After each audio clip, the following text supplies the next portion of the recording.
வணக்க மக்களே, welcome to the ஃபென்சர் show. இன்னைக்கு ஷோவில் நம்ம பார்க்க போகிறது கோபாலி அப்படின்ற ஒரு தெலுங்கு வெப் சீரிஸோட ரிவ்யூ. இந்த சீரிஸ் பார்த்தீங்கன்னா டிஸ்னி ப்ளஸ் ஹாட் ஸ்டாரில் அவைலபிளாக இருக்குது, தமிழ் டப்பிங்லையுமே அவைலபிளாக இருக்குது. இந்த சீரிஸில் மொத்தமாக 8 எபிசோட்ஸ் இருக்குது. ஒரு எபிசோடுமே ஆவரேஜாக 30 மினிட்ஸ் டியூரேஷன். ஒரு சின்ன சைஸ் சீரிஸ் அப்படின்னே சொல்லுவேன். இந்த சீரிஸ் ஒரு ரூரல் ரிவெஞ்ச் ட்ராமா அப்படின்ற மாதிரி எடுத்திருப்பாங்க. அதாவது இந்த சீரிஸோட ஸ்டார்டிங்லே ஒரு நபர் இன்னொரு நபரை ஒரு திருவிழா கூட்டத்தில் வெட்டி கொலை பண்ணுறான். எதுக்காக அதை பண்ணுறான் அப்படின்ற மாதிரி கேள்வியிலும் அப்படியே கட் பண்ணால் பாஸ்ட்டில் 2 குடும்பங்களை காட்டுறாங்க. ஒன்று ரவி பிரகாஷோட குடும்பம், இன்னொன்று பார்த்தீங்கன்னா ராக்கியோட குடும்பம்.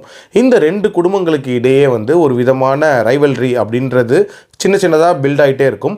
ஒரு கட்டத்தில் ஒரு மிகப்பெரிய பகை அப்படின்றது உருவாகுது. ஸோ இந்த ராக்கி ஃபேமிலி ரவி ஃபேமிலியில் இருக்கிற எல்லாரையும் போட்டு தள்ளணும் அப்படின்ற மாதிரி களமிறங்குறாங்க.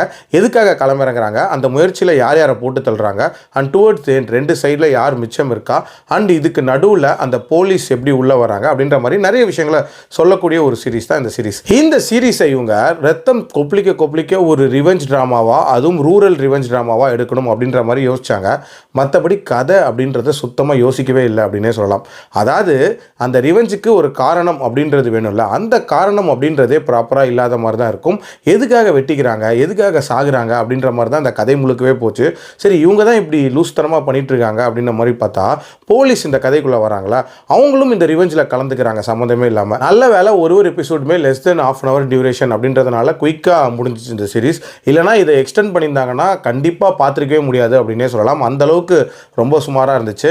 இந்த சீரிஸில் ப்ளஸ்ஸாக நான் பார்த்த 2 விஷயங்கள்னு பார்த்தீங்கன்னா, ஒன்று நம்ம ஹீரோ அண்ட் வில்லன் இவங்க 2 பேரோட அந்த கேரக்டருக்கான மாஸ் அப்படின்றது ஓரளவுக்கு கொடுத்துருந்தாங்க. அதே மாதிரி ஒரு சில ஸ்டண்ட் காட்சிகள் அப்படின்றது நல்லா இருந்துச்சு. மற்றபடி ரொம்ப சுமாராக அமைக்கப்பட்ட ஒரு சீரிஸ் தான். இதில் கிளைமேக்ஸில் ஒரு ட்விஸ்ட்டு அண்ட் பார்ட் 2க்கு ஒரு லீடு அப்படின்ற மாதிரிலாம் கொடுத்துருப்பாங்க. சத்தியமாக இதுக்கெலாம் பார்ட் 2 கண்டிப்பாக வராது அப்படின்னே எதிர்பார்க்கலாம். ஓவரால் என்னை பொறுத்த வரைக்கும் ஸ்கிப் அப்படின்னு தான் சொல்லுவேன்.